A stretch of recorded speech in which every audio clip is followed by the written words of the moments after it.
आज हम लोग का फिर से टारगेट है 3 मेंस के क्वेश्चन, और हम लोग बेसिकली एक हिस्ट्री का ले लेंगे, ठीक है, सोसाइटी का ले लेंगे और एक ज्योग्राफी का। एक हिस्ट्री, एक सोसाइटी और एक ज्योग्राफी। आज हम लोग का ये टारगेट है, और हम लोग यूपीएससी प्रीवियस ईयर क्वेश्चन कर रहे हैं। ठीक है, कोशिश ये रहेगी कि हम लोग क्वेश्चन पढ़ेंगे, फिर उसका स्ट्रक्चरिंग करेंगे और पॉइंट्स बताएंगे तुरंत के तुरंत। ठीक है, हाँ 3 मिनट सोचने का समय मिलेगा। वही जो तो आप लोग वीडियो उतने देर पॉज कर सकते हैं, प्रीवियस ईयर से डायरेक्ट, और बता देना कौन से ईयर का क्वेश्चन है, ये ज्यादा बढ़िया रहेगा ना। 2021। ठीक है, 2021 का क्या है प्रश्न? प्रथम प्रश्न पेपर 1 में एक हिस्ट्री, एक सोसाइटी, एक ज्योग्राफी। कोई भी जो क्वेश्चन मन करे। ठीक है, तो भारत के उपमहाद्वीप क्यों माना जाता है, ये हो चुका है। हाँ नहीं हुआ तो ये कर लेता है, भारत के एक उपमहाद्वीप। पहला क्वेश्चन तुरंत कर लो, भारत तो एक उपमहाद्वीप क्यों माना जाता है। तो एक कितने वर्ड्स में? 150। ठीक है, तो प्रश्न है why India is known as subcontinent. Why is India considered as a subcontinent? ठीक है। Elaborate your answer. Elaborative answer. ठीक है, 2 मिनट 3 मिनट का समय।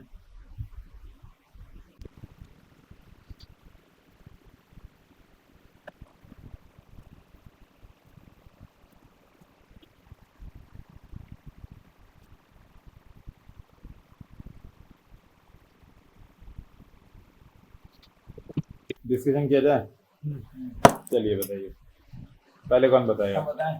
हम भूमिका में ये सोचे हैं, महाद्वीपीय विस्थापन सिद्धांत और प्लेट विवर्तनिकी से जुड़े हैं। ठीक, क्या मतलब क्या? महाद्वीपीय विस्थापन सिद्धांत या प्लेट विवर्तनिकी के फलस्वरूप इंडोशियन प्लेट जब यूरेशियन प्लेट से टकराई तो हिमालय के निर्माण से भारतीय उपमहाद्वीप का सीमांकन हुआ, जो 3 तरफ से समुद्र से घिरा हुआ है। ठीक, तो बता दिए कि भौगोलिक क्या दायरा है उपमहाद्वीप का। फिर उपमहाद्वीप क्यों है, तो इसकी जलवायु विस्तृत है, इसके विभिन्न उच्चावच हैं, भौगोलिक विशेषताएं इसकी बहुत अलग है। इसके कारण इसमें रहन सहन खान पान में बहुत ज्यादा विविधताएं आई। भाषा, तीज त्योहार, धर्म, विभिन्न नस्ल के लोग, ऑस्ट्रेलियन से लेकर के यूरेशियन और ये लेकर के ये सारे ऐसे थे। ठीक। इंट्रो आप क्या बनाएंगे? हम ये बताएंगे उपमहाद्वीप किसे कहते हैं, तो हम कहेंगे हम इंट्रोडक्शन ये लिखेंगे कि उपमहाद्वीप किसे कहते हैं। हालांकि हमको एग्जैक्ट मतलब वर्डिंग्स नहीं आ रही थी, लेकिन हम मतलब ये बताना चाहते हैं कि ऐसा क्षेत्र जो महाद्वीपीय सीमांकन से घिरा हो, जो महाद्वीपीय या जिसमें महाद्वीपों की विशेषता पाई जाती हो परंतु पूर्ण रूप से महाद्वीप न हो, तो इसे उपमहाद्वीप कहेंगे। भारतीय, हम इसको निष्कर्ष में डालते हैं। हम ये बताएं उपमहाद्वीप किसे, हम बताएंगे भारतीय जो क्या कहते हैं, जो भारत है या भारत एवं इसके आसपास का क्षेत्र निम्न कारणों से उपमहाद्वीप कहे जाने योग्य है। तो जो तुम चाहिए पता बस उसी को हम ऐसे लिखते हैं भौगोलिक रूप से। तो भौगोलिक रूप से पहला पॉइंट बताएं, अलग निर्माण चरण, वही इंडोनेशियन प्लेट और उससे टकराई, तो पहला ये बताएंगे। फिर भौगोलिक रूप में दूसरा, पहले तो अलग निर्माण चरण की यूरेशियन प्लेट इंडियन प्लेट से टकराई तो हिमालय का निर्माण हुआ, जैसे सीमांकन हुआ, ये बताएंगे। फिर ये इसमें दूसरा पॉइंट ये बताएंगे कि विविधता भी बहुत है। तो एक बेसिकली उपमहाद्वीप यही होता है कि एकता वाला तत्व भी है और महाद्वीपी विविधता भी है। 8 भाषा है। हाँ, तो ऐसे कर सकते हैं इंट्रो में कि भारत में भौगोलिक रूप से स्पष्ट सीमांकन देखने को मिलता है, जिसमें उत्तर एवं उत्तर पूर्व में बृहत हिमालय एवं 3 तरफ से समुद्रीय क्या नाम से पाई जाती है। हाँ। जो भौगोलिक एक रूपता का परिचायक है। ठीक है, जिसमें इसके साथ ही यहाँ उपमहाद्वीपीय के निम्न तत्व पाए जाते हैं। हाँ। जो इसको उपमहाद्वीप के संदर्भ में संदर्भित करते हैं। डाउट है, अगर हम भारत को अफगानिस्तान भी भारत का पार्ट मानेंगे, भारतीय उपमहाद्वीप, हाँ भारतीय उपमहाद्वीप का पार्ट, इसको वही भौगोलिक है कि जैसे उत्तर में स्पष्ट वो है जिसमें कोई भी गतिविधि बना के दिखा सकते हैं, जिसमें कोई भी गतिविधि का प्रभाव दूसरे पर पड़ता है। जैसे अगर भूकंप आ रहा है तो सभी जगह उसका प्रभाव पड़ रहा है, सुनामी आ रहा है तो उधर सभी जगह प्रभाव पड़ रहा है। ठीक है ना, तो अब इसमें ऐसे डाल सकते हैं भौगोलिक रूप से इसमें निम्न क्या नाम से विशेषताएं पाई जाती हैं, जैसे पर्वत, समुद्र, मरुस्थल और विशाल मैदान पाए जाते हैं, जो जिससे यह भौगोलिक क्या नाम से विविधता से संपूर्ण है। ठीक है ना, जो एक महाद्वीपीय की विशेषताएं हैं या उपमहाद्वीप की विशेषताएं हैं। दूसरा सांस्कृतिक रूप से देंगे, उसमें लिख देंगे भाषाई विविधता। इसमें इंडो आर्यन, धर्म, संप्रदाय सब इंडो आर्यन, द्रविड़, ऑस्ट्रो एशियाटिक, बर्मियन, तीनों 4 प्रकार की भाषाओं को बोलने वाले हैं, जिसमें वो भाषाएं कम से कम 15 हैं, 1500 के अराउंड में बोली जाती हैं, जो कि क्या नाम से एक महाद्वीप में बोली जाने वाली विविधता को परिलक्षित करता है। ठीक है, उसके बाद फिर सांस्कृतिक में निर्जातीय बहुलता, धार्मिक बहुलता, उसके बाद सांस्कृतिक पक्षों में खान पान, नृत्य, पहनावा। नहीं, इसको उदाहरण से बता देखो सकते हैं। टू द पॉइंट की बात किया जाए ना, जैसे डिस्कशन ना किया जाए, सीधे सीधे पॉइंट्स बताए। हाँ, ये तो जैसे सांस्कृतिक वाले में एक तो ये होगा कि बहुत सारी विविधता है, फिर दूसरा हो गया कृषि पूरे भारत में विविध रूप से की जाती है, परंतु मतलब कृषिगत विविधता बहुत ज्यादा है, परंतु 3 मौसम होते हैं, रबी, खरीफ और जायद, ये पूरे भारत में होती है, पूरे भारतीय क्षेत्र में होती है। तो ये बात मतलब देखिए, हमें इस क्वेश्चन में ये बताना है, मतलब ध्यान रखिएगा, मेरे हिसाब से क्वेश्चन की डिमांड ये है कि हम विविधता बताएं पहले, कि डाइवर्सिटी है जो कि एक उपमहाद्वीप में दिखती है, परंतु इस डाइवर्सिटी में यूनिटी का भी तत्व है, यूनिटी इन डाइवर्सिटी है, मतलब एक चीज ऐसी है जो एकत्रित कर दे रही है। तो मानसूनी वर्षा आधारित कृषि होती है संपूर्ण भारत में। फिर सांस्कृतिक वाले बताइए, इतनी विविधता है जितनी यूरोप में है, धर्म जाति की इतनी विविधता जितनी यूरोप में भी नहीं है, परंतु क्या है, संपूर्ण भारत गंगी जमुनी तर्री होता है। संपूर्ण भारत में आप कह सकते हैं कि हिंदू आर्किटेक्चर, हिंदू आर्किटेक्चर ये पूरे भारत में दिखता है। तो ये हो गया। फिर ऐतिहासिक रूप से हम बताएं, सिंधु नदी के दक्षिण का क्षेत्र माना जाता था हिंदुस्तान, और मौर्य काल, गुप्त काल, मुगल और बाद में अंग्रेजों द्वारा पूरे महाद्वीप का एकीकरण किया गया, जो कि ऐतिहासिक रूप से भी इसका परिचायक है, ठीक है, उपमहाद्वीपीयता दर्शाता है। इसमें हम एक पॉइंट और लिख रहे थे, राजनीतिक रूप से, लेकिन पता नहीं यार कुछ कंफ्यूज हो गए तो वो छोड़ दिए, तो राजनीतिक वाला पॉइंट नहीं लिखे हैं, लेकिन मतलब ये कुछ पॉइंट्स जो है, ठीक है। तो भौगोलिक, सांस्कृतिक, प्राकृतिक, ऐतिहासिक। प्राकृतिक में क्या? अच्छा, मानसूनी वर्षा, कृषि, मतलब कृषि में विविधता है, लेकिन तीन फसली कृषि पूरे भारत में होती है, और मानसूनी वर्षा पूरे भारत में, मतलब इसको एक रूपता में क्या कहते हैं, एक रूपता का प्रतिनिधित्व करती है। मानसूनी वर्षा पूरे भारत में एक रूपता का प्रतिनिधित्व करती है, ठीक है। फिर कंक्लूजन ये लिखे, विविधता में एकता, भारतीयता की पहचान है, एक भारत श्रेष्ठ भारत, डाल दिए कंक्लूजन में। आप लोग क्या बताएं? ठीक है, बस उसी को कंक्लूड कर देते हैं उसमें पॉइंट में, कि जैसे इंट्रो अब इसी तरह मैप जरूर बनाना है। हाँ, मैप बनाना है, और मैप में फिर पर्वत और इधर समुद्र, या तो हम लोग ये दिखा सकते हैं 6 जो भौगोलिक आयाम होते हैं, 6, जैसे पश्चिमी घाट, मतलब मैप में। हाँ मैप में, हाँ मैप में तो भौगोलिक आइलैंड, सांस्कृतिक को भी दिखाना रहेगा ना। आप ये भी दिखा सकते हैं, बिल्कुल आप ये भी दिखा, लेकिन कितना मैप बनाएंगे, तो एक तो से वही 2 मैप ही मैप बनाएंगे। में भौगोलिक दिखा देंगे, बाकी रिटेल में हो जाएगा। और ठीक है, जलवायु प्रदेश दिखा सकते हैं उसमें अपने। हाँ हाँ, जलवायु प्रदेश दिखा देते हैं, मृदा में भी कुछ भी एक चीज, मतलब एक चीज, कुछ भी एक चीज, कोई भी एक चीज, ठीक है। तो मतलब क्वेश्चन की यही डिमांड है ना, for distinct landmass geographically considered separate from larger continent. अच्छा, ये डेफिनेशन है। तो भाई इंट्रोडक्शन देखिए बेहतर होगा, क्योंकि उपमहाद्वीप इस प्रकार की चीज है कि बेहतर है कि हम लोग इसको इंट्रोडक्शन में समझा दें कि उपमहाद्वीप क्या होता है। तो क्या लिखा है, उपमहाद्वीप किसको कहते हैं, एक बार डेफिनेशन देख लेते हैं। जो क्या नाम से बृहत लैंडमास से कल्चरली और जियोग्राफिकली सेपरेट होता है, सेपरेट ठीक है हो, ना? एक बड़े आगे महाद्वीप, मतलब जैसे इंडियन है यूरेशिया से हाँ, अलग है एक अलग प्रकार से, ठीक है। ठीक है, बड़े महाद्वीप से कल्चरली, और बिल्कुल अब बता देंगे physical feature, geographical boundary, cultural diversity. फिर तो हम लोग हिस्टोरिकल कंटिन्यूटी, पॉपुलेशन साइज, हाँ पॉपुलेशन साइज अपने बता सकते थे कि बहुत ज्यादा है। एक ये छोड़ दिए थे हम लोग, पॉलिटिकल डिवीजन। चलो अब हिस्ट्री का क्वेश्चन ठीक है, बताते हैं। पॉलिटिकल डिवीजन 2 पॉइंट्स हम लोग छोड़ रहे थे। हिस्टोरिकल कंटिन्यूटी, नहीं, ये बताए थे। अच्छा हाँ, ये बताए थे भाई, सेवरल डायनेस्टी, वो नहीं बताए थे, गुप्त, हाँ, मौर्य, ठीक, ठीक, बताए ठीक, थे, ठीक, ठीक, ठीक। ये नहीं छूटे थे। पॉलिटिकल डिवीजन, पॉलिटिकल हम कह रहे थे ना, एक पॉलिटिकल पॉइंट मेरे दिमाग में नहीं आ रहा है, तो वो दिखा देना था कि बांग्लादेश है। अच्छा ठीक, बांग्लादेश है ये, वो तो पॉलिटिकल डिवीजन भी है कि बांग्लादेश, पाकिस्तान, ये सब भारतीय उपमहाद्वीप के पार्ट है, तो पॉलिटिकल डिवीजन भी दिखा सकते हैं। एक पॉइंट यही छूट रहा था, पॉलिटिकल डिवीजन, बाकी हमने लगभग सारे पॉइंट्स, बल्कि एक्स्ट्रा पॉइंट्स हमने कवर किए थे, मॉडल आंसर में दिए, तो हम लोग का बढ़िया आंसर था। संयुक्त राष्ट्र क्या? बेहतर होता कि हम लोग इंट्रोडक्शन में उपमहाद्वीप समझाते। देखो ये बात समझना, इंट्रोडक्शन में डायरेक्ट बता दोगे कि भारत इस तरह से बना, क्वेश्चन भारत पे नहीं है, क्वेश्चन है भारत उपमहाद्वीप पे। भारतीय उपमहाद्वीप पे बताएंगे हाँ। क्या अब लिखे हैं सब कि महाद्वीप कॉन्टिनेंट में क्या है, the term subcontinent is used to refer a large and distinct landmass that is geographically और कल्चरली सेपरेटेड ये तो फ्रॉम द समझाओ, लार्जर क्योंकि- कंटिनेंट इट बिलोंग टू। देखो जिस पूछा महाद्वीप में- पूछा भले कि भारत को एक उपमहाद्वीप क्यों कहा जाता है, लेकिन हम इस भारत का संदर्भ प्राचीन भारत से लिए हैं, ये हो, लेकिन भारत का निर्माण इंट्रोडक्शन में नहीं बताना चाहिए था। बेहतर होता कि उपमहाद्वीप समझा देते, ताकि कंक्लूड, मतलब मेन बॉडी में वही एक्सप्लेन करो कि भारत क्यों उपमहाद्वीप है। तो बेहतर, हमको उपमहाद्वीप की हालांकि बढ़िया डिफिनीशन नहीं आ रही थी, लेकिन हम इंट्रोडक्शन में उपमहाद्वीप ही समझाने की कोशिश करते हैं, ठीक है। चलो नेक्स्ट क्वेश्चन। नरम पंथियों की भूमिका ने किस सीमा तक व्यापक स्वतंत्रता आंदोलन का आधार तैयार किया, टिप्पणी कीजिए। To what extent did the role of the moderate prepare a base for the wider freedom movement? इस सीमा तक व्यापक स्वतंत्रता आंदोलन का आधार तैयार किया।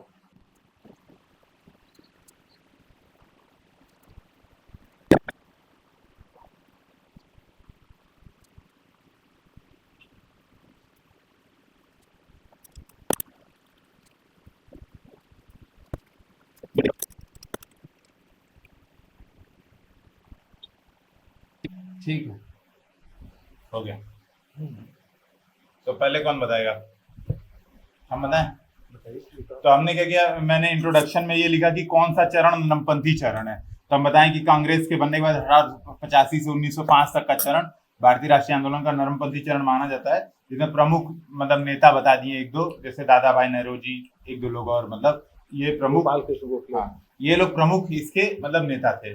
फिर इसको बता दिए कि इनका मतलब मुख्यतः क्या होता था, प्रार्थना, क्या कहते हैं वो, उसको बोलते हैं लोग 3P, संवैधानिक तरीके से मांगा। हाँ, उन्होंने विनय और वो क्या नाम से संवैधानिक नियमों का जो भी है इनकी प्रमुख। फिर हम बताते हैं कि फिर एक हेडिंग डाल दिए, अगला मेन बॉडी में पहली हेडिंग डाले हैं स्वतंत्रता आंदोलन का आधार तैयार करने में इनकी भूमिका।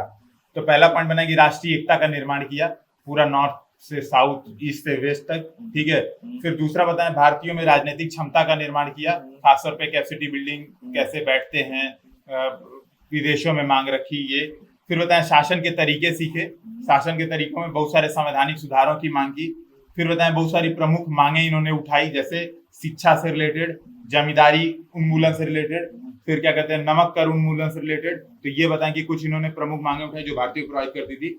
फिर बताएं कि आंदोलन निरंतर बनाए रखा अंग्रेजों के साथ, कभी सहयोग तो कभी बहस करने के माध्यम से, निरंतरता मतलब इनका क्रूरता से दमन नहीं हुआ। फिर बताएं प्रेस के माध्यम से आलोचना की, खासतौर पर दादा भाई नौरोजी का वो जो बता दिए आरसी रमेश चंद्र, दादा भाई नौरोजी द्वारा जो ड्रेन इकोनॉमिक ड्रेन का जो थ्योरी दिया गया, ठीक है, वो बता दिए। फिर बताएं कि इन्होंने संवैधानिक सुधार उत्पन्न किए। फिर बताएं कि बहुत सीमाएं भी थी, आंदोलन की इनकी सीमाएं भी थी, व्यापक जनाधार नहीं था, अंग्रेजों द्वारा मांगे मूलतः मानी नहीं जाती थी, ठीक है, और मूलतः प्रार्थना पत्र के पत्र, प्रार्थना और क्या कहते हैं उसको, एक प से और कुछ बोलते हैं जो रोता रहता है व्यक्ति, उसके माध्यम से ये मांगे रखते थे। हाशियाकृत वर्गों को नहीं जोड़ सके, किसानों, आदिवासियों, हाँ, मध्यम वर्गीय ही माना जाता है इनको मूलतः। और क्या कहते हैं भारतीयों, मतलब ये क्या कहते हैं भारतीयों में व्यापक जनाधार इनका नहीं था। फिर बता दें कंक्लूजन कि इनकी इन्हीं कमियों को दूर करने के लिए गर्मपंथी चरण, जिसमें स्वशासन की मांगे रखी गई, ठीक है, और स्वशासन की मांगे तथा लाल बाल प्रमुख आए, तथा इसके बाद इन दोनों विशेषताओं, गर्मपंथी नरमपंथी की विशेषताओं को जोड़ते हुए गांधी जी ने दोनों को साथ लेके भारतीय राष्ट्रीय आंदोलन को अपने मतलब निष्कर्ष तक पहुंचाया। ये कंक्लूजन है। अब आप कौन सा पॉइंट ऐड किया आप लोगों को बता दिया, क्या अलग है? प्रेशर वॉल वाला थ्योरी जोड़ दिया। हाँ, बेसिकली ये हमको कीवर्ड यही यूज करना था, प्रेशर वॉल। मेरे जब इंट्रोडक्शन लिख रहे थे तो वही था, जहां हम बोले ना आंदोलन बनाए रखा, यहाँ पे प्रेशर वॉल ही यूज करना था। प्रेशर वॉल एक बहुत बढ़िया, समाज सुधार, समाज सुधार एक बहुत बड़ी बात है। दूसरा इसमें बताया है कि विदेशम पहुंच, तुम बताए हो, समाज सुधार की वैचारिकी के तौर पे आंदोलन, ये बहुत महत्वपूर्ण पॉइंट था, सामाजिक सुधार आंदोलन वैचारिकी के तौर पे, मतलब स्टार्टिंग फेज में अपनी मांगे रखी, हम ऐसे लिखे। अच्छा, ये बता दिए हम, हालांकि प्रमुख मांगे संवैधानिक तरीके से मांग 10 में से एक, मतलब आग बुझी नहीं थी इस टाइप का। हाँ, आंदोलन बनाए रखा निरंतर, शुरुआत तो कुछ हुआ, फिर शोध पत्र, जनमत तैयार, पर्चे बांटे, ये सब तो प्रेस वाली स्वतंत्रता में तुम बता हो गया। हाँ, वो भी हो गया। शिक्षा प्रसार प्रसार, और सीमा में हम बताए थे उच्च वर्ग के थे, तो व्यापक जनाधार नहीं था। उच्च वर्ग थे, हम भी हालांकि ये बताएं व्यापक उच्च वर्ग के थे। और बस वही अंग्रेजों द्वारा मांग, बाकी तो पॉइंट बताएं आप, कुछ ऐड किए हैं। जो इंट्रोडक्शन था वो तो सेम था। हाँ। कि उदारवादी काल या नरमपंथी काल, प्रारंभिक काल 1885 से लेकर 1905 तक के हालांकि स्वतंत्रता संग्राम के 1885 से दिखाया जाए कि 1885 दिखाएंगे तो फिर आरसी तक और ये सब छूट जाएंगे। नहीं तो 1885 असल में ये लोग बाद में भी तो ऐसा थोड़ा ना तो हम इसको लिखें 18वीं शताब्दी से लेकर 1905 तक के चरणों या 18वीं शताब्दी के उत्तरार्ध से लिख सकते हैं। जो उदारवादी मतलब इंडियन इंडिपेंडेंस वो है मूवमेंट, वो असल में ऐसा माना जाता है कि कांग्रेस के बनने के बाद नरमपंथी चरण, नहीं, कांग्रेस के राष्ट्रवादी आंदोलन का मतलब, देखो हम जो स्पेक्ट्रम में पढ़े हैं, तो राष्ट्रीय 1885 कांग्रेस के बनने के बाद माना जाता है कि राष्ट्रीय आंदोलन का नरमपंथी चरण ठीक है है। ना? उसके पहले का चरण एकजुट नहीं था ना, कोई अलग-अलग था, आंदोलन राष्ट्रीय था ही आंदोलन नहीं, था, ठीक है? आंदोलन ही नहीं था। तो या तो उत्तरार्ध लिख सकते हैं या 1885 दोनों में से Exact कुछ भी लिख बता सकते हैं। सकते हैं। 1905 तक के समय को नरमपंथी काल के रूप में जाना जाता है, जिसमें मुख्य रूप से जो जो लीडर थे उनका नाम हम लोग डाल देंगे। फिर गोखले कैसे- थे, दादाभाई गोखले, थे हाँ, और कौन गोखले, थे? दादाभाई व्योमेश थे, चंद्र बनर्जी। ठीक है ना? व्योमेश चंद्र नाम बनर्जी। नहीं याद आ रहा था। अरे ये बता रहे हैं कि ये जो पहले आरसी दत्त। कांग्रेस के पहले थे ये यूएमएस डब्ल्यूसी बनर्जी ना, बनर्जी। व्योमेश चंद्र बनर्जी वही तो बता रहे हैं। डब्ल्यूसी बनर्जी अच्छा, वही तो बोले वही तो व्योमेश बोले हैं, चंद्र। व्योमेश से पूरा नाम अच्छा, बोल सबसे दिया। बड़ी बात है ना, लिखते लिखते भूल जाते ठीक है, हैं। अब इसमें बेसिकली बेसिकली इसमें और बोल सकते हैं कि इसने न केवल पुरुष नेतृत्व को उभारा बल्कि महिला नेतृत्व महिला, ये एक पॉइंट ये भी महिला है, नेतृत्व। हाँ, सामाजिक आधार में महिलाओं को भी नेतृत्व दिया। अब इसमें जैसे जो मेरे को समझ में आ रहा है, जो हाँ। सारे पॉइंट है इनके योगदान क्या थे, जो आपने बताया राजनीतिक चेतना, जन भागीदारी, हाँ। राजनीतिक सुधार, सिविल सर्विसेज का भारतीयकरण, अरे एक संरचना, ठीक है ना? बहुत महत्वपूर्ण लेकिन जो सुधार मेन है। क्या है, हाँ। कैसे इसने व्यापक स्वतंत्रता का आधार तैयार किया, ये बताना। हाँ। तो जैसे हम लोग ये लिख रहे हैं कि जन भागीदारी को सुनिश्चित सिविल किया, सर्विस तो इसका प्रयोग महात्मा गांधी ने आगे के आंदोलनों में, जैसे अच्छा, राष्ट्रीय भारत आपने ये छोड़ो, जोड़ दिया है। हाँ, ये ऐसे हाँ, किया, बहुत ठीक है ना? बढ़िया। उसका जो राजनीतिक सुधार थी, उसकी डिमांड 1892 में जो किया गया था प्रश्न पूछने का, उसकी निरंतरता को कायम रखा 1909 में, फिर भारतीयकरण करने का 1919 में, ठीक है? उसके बाद 1935 में देखा गया, जिसमें अधिक से अधिक क्या नाम से राजनीतिक सुधार या अधिकार प्रदान किए गए। हालांकि आपकी बात में दम है, हाँ। लेकिन दोनों तरीके से आंसर वही है। असल में क्या है, हाँ, हम वही लोग दे सकते हैं। अगर बेस पहले पहले बता भी रहे, दे इन्होंने ये बेस बना दिया है। मैं वही लिखा हाँ। हूँ कि संवैधानिक तरीके से मांग किया, 10 मांग बिल्कुल, मांगते थे भाई, बजट पे मतदान करने का मांग मांगा तो कम से कम बजट पे चर्चा करने की मांग मतलब वो हाँ। मिल गई। क्योंकि हम लोग को बेस ही तो बताना था, कैसे बेस तैयार किया था, बाकी हमने जो बता दिया कमी इस बताया, तरह ऑलमोस्ट कमी वही थी, बस इंट्रो थोड़ा कंक्लूजन अलग था। से। यद्यपि इसका इसमें क्या होगा? वही निष्कर्ष, यद्यपि इसमें कुछ कमियां थी, किंतु ऐसे समय में जब क्या नाम से राजनीतिक रूप से शैशवावस्था थी, हाँ। या ब्रिटिश वो दमन चरम पर था, ऐसे काल में एक राजनीतिक, एकीकृत राजनीतिक क्या नाम से आंदोलन शुरू करना ही अपने आप में एक बहुत और बड़ी वैक्यूम भूमिका थी, नहीं बनने दिया है, जिसका निर्वात नहीं प्रयोग बनने क्या नाम दिया। से आगे के स्वतंत्रता गांधी आंदोलनों में देखा गया, और भारतीय स्वतंत्रता क्या नाम से की परिणति में के रूप में इसके लक्ष्य की प्रार्थना, अरे ठीक है? विश्व युद्ध उसका कर लिया जाए। हाँ। एक सोसाइटी का दे लो, सोसाइटी का कर लेते हैं। सोसाइटी दोनों को क्वेश्चन जो- कभी नहीं कर पाते हैं एग्जाम में, बड़ा लोड होता है। पेपर 1 में सबसे ज्यादा विश्व दिक्कत। का नहीं किया जाए, विश्व युद्ध वाला। कर लो दोनों जो आ जाए कर लो। दोनों विश्व युद्धों के बीच दोनों विश्व युद्धों के बीच लोकतंत्रीय राज्य प्रणाली के लिए गंभीर चुनौती उत्पन्न हुई। इस कथन का मूल्यांकन कीजिए। There arose a serious challenges to the democratic state system between the two world war. Evaluate the statement. लोकतांत्रिक बता रहे फिर से। दोनों विश्व युद्धों के बीच लोकतंत्रीय राज्य प्रणाली के लिए एक गंभीर चुनौती उत्पन्न हुई। इस कथन का कितना शब्द में? 250। क्वेश्चन कम आता है।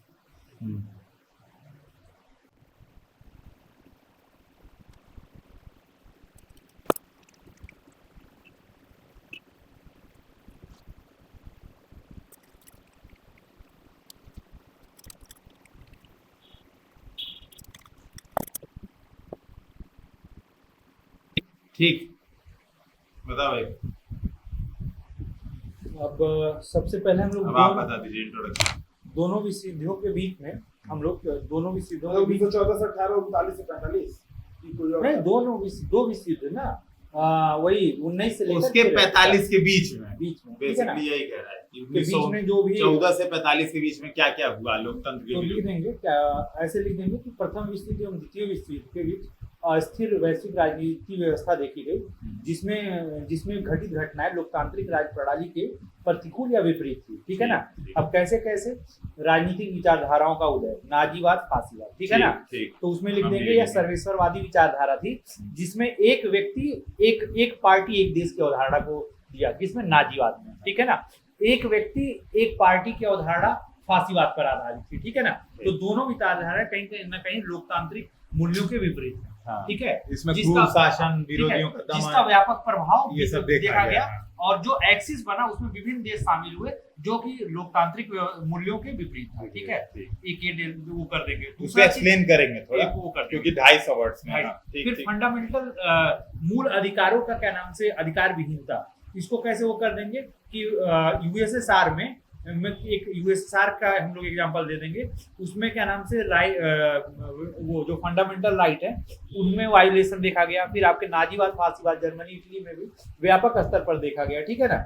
उसके बाद फिर जो विश्व व्यवस्था थी वो नियम आधारित नहीं थी। क्यों? क्योंकि विभिन्न कूटनीतिक संधियां हुई, क्या नाम से 1934 में आपका इंग्लैंड जो पोलैंड के साथ भी कर रहा है, इंग्लैंड फिर जर्मनी के साथ भी कर रहा है। तो एक तरह से कोई वैश्विक नियम आधारित व्यवस्था नहीं थी जो लोकतांत्रिक विश्व के लिए या राज प्रणाली के लिए, लोकतांत्रिक मूल्यों के लिए जो विपरीत, ठीक है ना। उसके बाद फिर ये निर्जातीयता और श्रेष्ठता पर आधारित विचारधारा थी, जिसमें यहूदियों को या निर्जातीय भाषाई आधार पर वो आइसोलेशन किया गया या उनको प्रताड़ित किया गया, शोषण किया गया, ठीक है। तो उपयुक्त आधार पर उपयुक्त घटनाएं लोकतांत्रिक मूल्यों के विपरीत थी। अतः लोकतांत्रिक राज प्रणाली के लिए यह घातक थी, जिसकी परिणति विश्व युद्ध में देखा गया और जिसमें व्यापक मानवीय हम इस तरह से नहीं लिखा, हम बताएं। बताइए, तुम बता लो। मैं इसको लिखा हूँ, दोनों विश्व युद्ध के बीच क्या क्या हुआ और उससे भविष्य में क्या क्या हुआ, हम उसको लिखे। अच्छा, हम ये लिखे हैं, हम इंट्रोडक्शन में हम एक बार मेरा सुन लो। हम ये बताएं कि दोनों विश्व युद्ध जो है न केवल गंभीर मानवीय संकट थे, बल्कि मानवीय प्रणाली और लोकतंत्र के समझ भी प्रमुख संकट बन के उभरे। तो पहला भाई बताएं फासीवाद का उदय, मुसोलिनी हिटलर। फिर दूसरा था साम्यवाद का उदय, जैसे रूस चीन में बहुत क्रूरता, चीन में तक भी पहुंचा और अन्य में पहुंचा। फिर जापान में तानाशाही, जिसने लगभग लोकतंत्र को समाप्त करने लगे, वो क्रूरता सबको मारने काटने लगे, रशिया तक। फिर लोकतांत्रिक देशों की विफलता बता दिए। उसमें ये भी दिखा ना लोकतांत्रिक, जैसे वॉल स्ट्रीट संकट आया 1929 का, तो लोकतांत्रिक देश विफल हो गए उस समय और अन्य देश मतलब उभरे। हाँ, तो फिर बताए पांचवा, लोकतांत्रिक संस्थाएं भी विफल होने लगी, जैसे राष्ट्रसंघ, लीग ऑफ नेशन जो बनाया गया वो भी विफल हो गया। फिर बताए उपनिवेशों में भी बहुत क्रूरता आधारित शासन किया गया, तो भारत जैसे उपनिवेश में भी लोकतांत्रिक मूल्यों का दमन करके क्रूरता आधारित शासन रखा गया और राउंड टेबल कॉन्फ्रेंस जैसे ये सब विफल रहे। फिर बताएं, हालांकि ऐसा नहीं था कि पूर्ण रूप से लोकतंत्र विफल ही रहा, लोकतंत्र के लिए प्रयास भी खूब किए गए। एक पॉइंट ये भी बताएं है, क्योंकि ऐसा नहीं था लोकतंत्र पूरी तरह से भी।